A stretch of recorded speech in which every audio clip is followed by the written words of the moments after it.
This incredible footage of this guy running through traffic on the I-10. Scary to watch, running through these semis and just darting across. Well, we also learned it's illegal to do that, but an arrest has been made, and now we know why he was darting through traffic and risking life and limb. Fox 10's Stephanie Bennett joins us live with the details. Steph, what did you learn?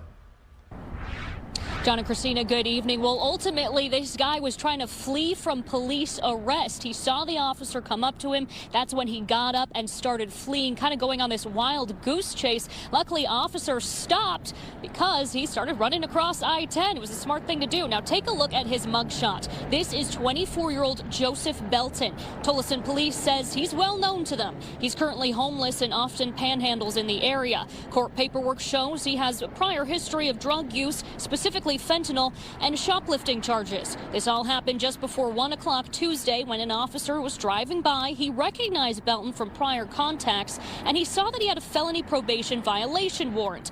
But when that officer started walking up to him, Belton started running away. That officer chased him but stopped when he started running across both east and westbound lanes of I-10 near 83rd Avenue. More police officers, though, were waiting on the other side. That's when police say Belton apologized and gave up.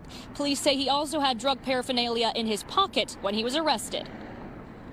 It's extremely dangerous for him. I don't know what would possess him to go ahead and decide to cross lanes of traffic at 1 o'clock in the afternoon. It was a very busy time for traffic, but the officers didn't give chase, and they even actually aired on the air.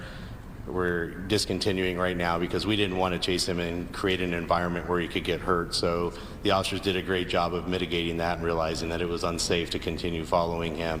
But when he got to the other side, they continued a visual. That's when they re-engaged him, and we made sure we had people on the freeway side so he couldn't run back onto the freeway, and that's when he realized that we had a perimeter set up and he was gave up quickly. Yeah, guys, not a smart move. For now, police say it's likely that more additional charges will be added for running across I-10 and also endangering others. Reporting live tonight, Stephanie Bennett, Fox 10 News. Police arrest a man in connection to a beating that left a teen badly hurt. Peoria police says that 19-year-old Hudson Calixto beat a 16-year-old during a drug deal. Police say he and a friend hit the victim with brass knuckles and stole his marijuana and backpack. The teen suffered a skull fracture and needed 40 staples and stitches on his head. Court documents do not name the second suspect, but Calixto faces a second-degree felony aggravated assault charge.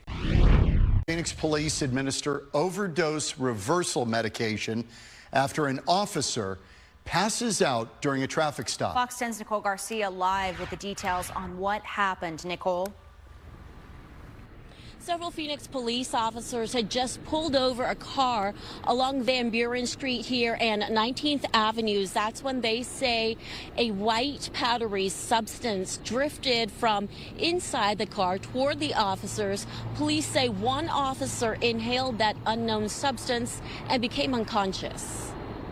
A traffic stop in downtown Phoenix ended with one Phoenix police officer in the back of an ambulance and at least 2 people in custody.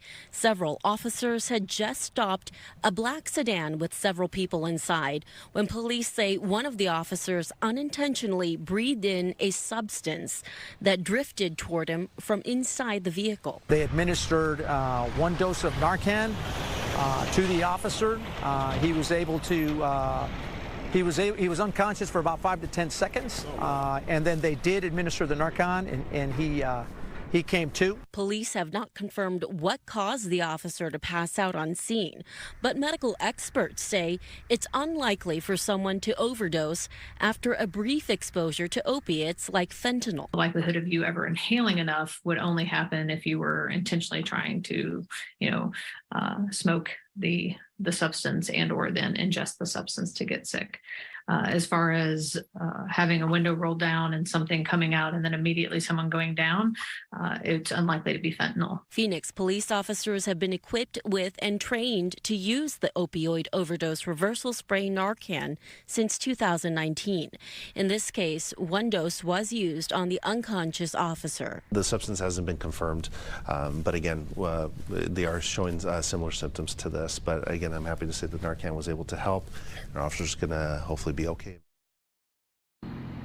That officer was alert and talking. He was taken to the hospital just as a precaution. Meanwhile, 2 people that were inside that car have been detained and are being interviewed for potential criminal charges. Reporting live, I'm Nicole Garcia, Fox 10 News. We're learning more about a shooting call in West Phoenix. It was a deadly shooting call. Sky Fox over the scene, 31st Avenue and Indian School Road. Police got a call about an unresponsive person inside a vehicle. Officers found a woman who was inside, pronounced dead at the scene. So detectives are now trying to figure out what happened here. Mirage police are investigating after officers say a person living inside a home shot an intruder. According to police, 4 suspects broke into an Mirage home and they were armed with weapons. This happened yesterday evening near Mirage Road and Thunderbird. Police say the suspects were confronted by the people living there. One resident opened fire with a weapon, hitting an intruder, and the other 3 took off running. The man who was hit did die from his injuries. Mirage detectives continue to investigate.